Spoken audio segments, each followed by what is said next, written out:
And welcome back to Good Morning America. There you see some chilling new video out this morning from Paris. People coming out of that theater, the Bataclan Theater, where there had been a hostage situation. One of 6 sites attacked in the heart of the French capital. And this is that explosion at the soccer stadium. You can hear it. At least 127 people killed. We're hearing that hundreds more wounded in the second major terror attack inside Paris this year.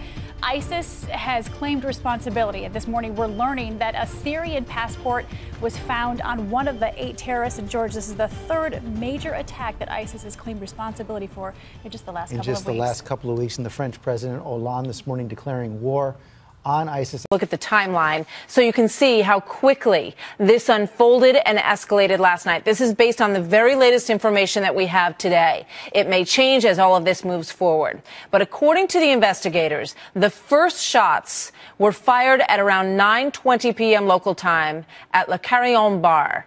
The gunman then, according to witnesses on the street, they watched him. He had a large automatic weapon. He then moved across the street and started firing at another cafe, Le Petit Cambodge.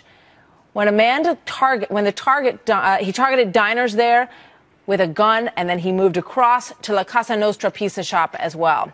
All of this happening near simultaneously as this cell that we're now learning more about obviously had a plan. They obviously had staked out these locations, and they were ready to go. So around 9:30 p.m., the first of 3 explosions is heard. That happened at the Stade de France, the stadium where a soccer match was being played and where the president of France was watching. He was evacuated. 20 minutes later, you've got reports of shots fired somewhere else. This time, it's happening at La Belle Equipe bar.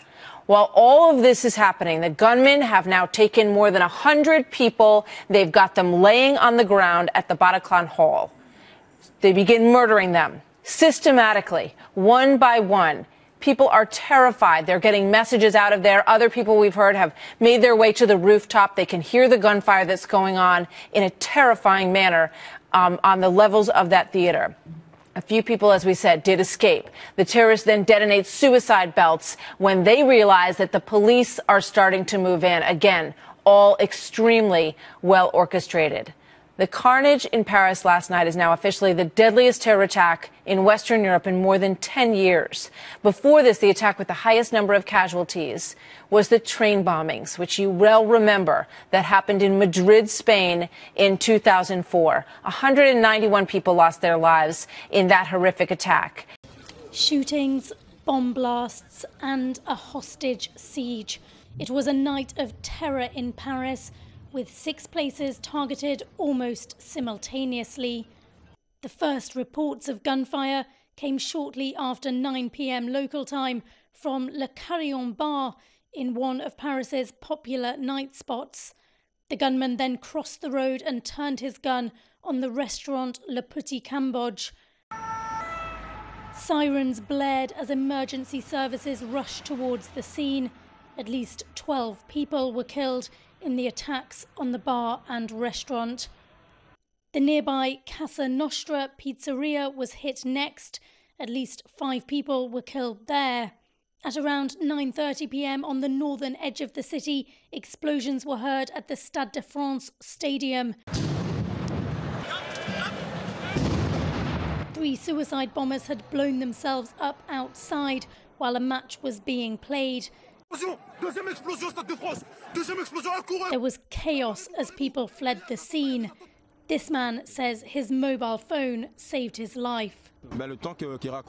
I was crossing the street, and straight away it exploded right in front of me. Everything was blown to bits, and I felt stuff flying all around. I fell, and then I got back up. And that's when you guys saw me. You were already there. So this is the cell phone that took the hit. It's what saved me. Otherwise, my head would have been blown to bits. The next reports of shootings was at La Belle Equipe, not far from the first 3 attacks. 2 men were seen opening fire. At least 19 people were killed. And then came the deadliest attack of the night at a well-known concert venue. Witnesses say 4 attackers stormed inside, taking more than 100 people hostage. The siege ended when 3 of the gunmen blew themselves up. The 4th was shot dead by police. At least 82 people died there.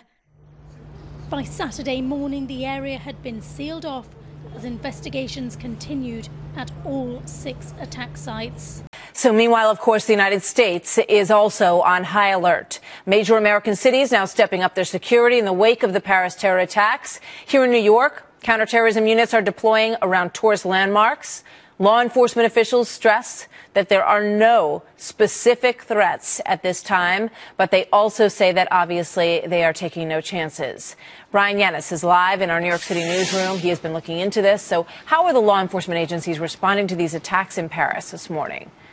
Hi, Martha. Well, you know exactly while we were watching the horrific events unfold last night, the thoughts and the fears, naturally, the people really moved towards, well, what is being done here and are we safe here? The Department of Homeland Security releasing a statement which says in part now that there are, quote, no specific or credible threats of an attack on the U.S. homeland of the type that occurred in Paris, but out of an abundance of caution, DHS and the FBI are consulting with state and local law enforcement. Cities from New York to Los Angeles are in heightened states of alerts. Here in New York, extra teams of counterterrorism officers, including Hercules teams, the city's heavily armed special forces units, have been dispersed throughout the city. Extra security deployed to the French consulate and the French mission to the United Nations as well.